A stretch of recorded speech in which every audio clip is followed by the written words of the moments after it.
2021 tem sido um ano de grande resgate da biografia de Luiz Gama. Advogado e jornalista, filho de uma negra, foi figura importante da história da democracia brasileira pela sua luta pelos ideais abolicionistas e republicanos. Luiz Gama nasceu na Bahia em 1830. Filho de uma negra livre e de um branco fidalgo, acabou sendo vendido como escravo pelo próprio pai, que tinha dívidas de jogo. No cativeiro, aprendeu a ler e escrever aos 17 anos. Conseguiu resgatar a própria liberdade, provando que havia nascido livre. A partir daí, usou a palavra como arma de luta contra a escravidão, o racismo e as desigualdades da época. Fundou um jornal, escreveu inúmeros artigos e, mesmo autodidata, conseguiu o direito de ser advogado. Com seu trabalho, Luiz Gama ajudou a libertar mais de 500 negros escravizados. Advogou para os africanos que vieram introduzidos pelo contrabando e para os descendentes desses mesmos africanos.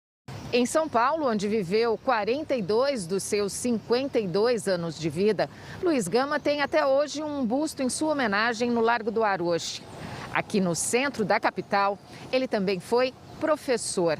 Numa escola improvisada na rua 25 de março, ele conseguiu alfabetizar 214 pessoas em apenas um ano, a maioria negros.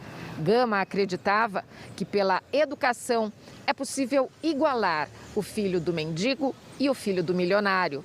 Numa única turma, assim, num único ano letivo, chamando assim, ele alfabetizou 214 pessoas.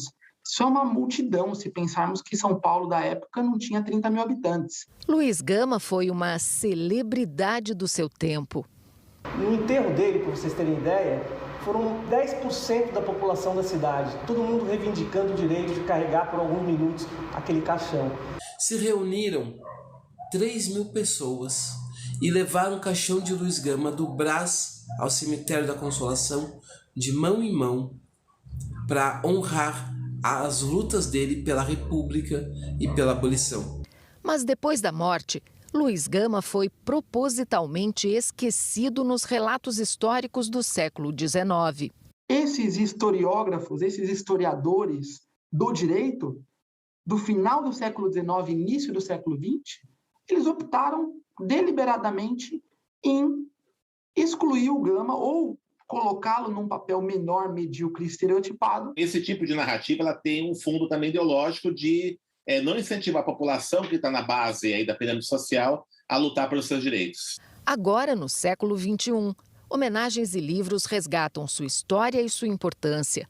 Da USP recebeu o título de doutor honoris causa, da OAB o diploma de advogado, do Sindicato dos Jornalistas o reconhecimento profissional e de diferentes autores, livros com seus artigos e com seu legado como abolicionista, democrata e republicano.